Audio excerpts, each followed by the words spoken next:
from Chicago. I grew up in Woodlawn. I've lived here for 35 years. I now reside in Morgan Park.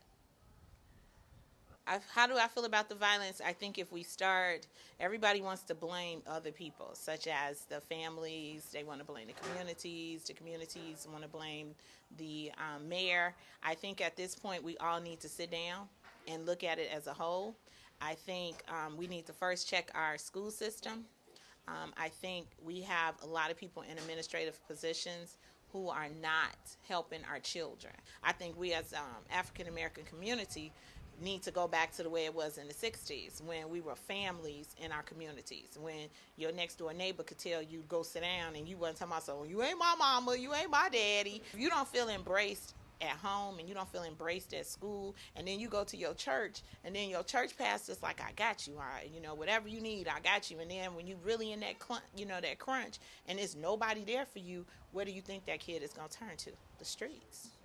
So that's why I said we have to stop making excuses for our communities if we're not going to step up. You young children are looking at the adults today, and if we walking around here and you walk past and the first thing I do is clench my purse, then what message am I sending to you? Bill, remember the late Harold Washington, the mayor, the first black mayor of Chicago. He used to come right here in this neighborhood and get his hair cut and buy us ice cream.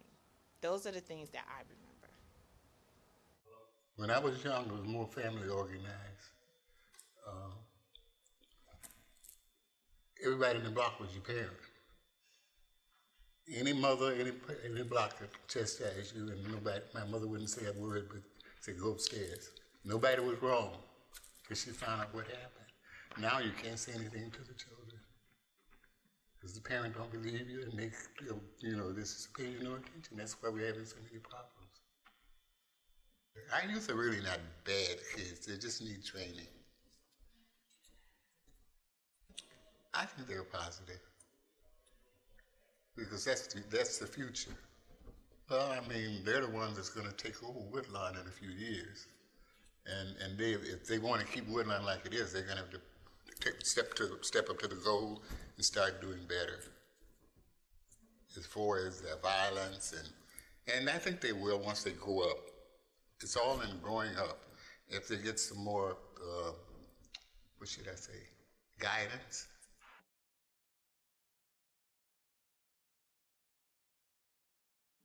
How would you say the University of Chicago plays a big part in the Woodlawn area? They own Woodlawn. I think they play a great part now that we've got that police coming in this area down here. It sort of helps with our crime in the area. And I think they play a great part in this community. And they could play a little more, too. They got the money. Yeah, I think they're looking out for their interests, because the more needs they help, the more property they seem to try to get. They really want to get out with the cemetery, and they will probably do it eventually.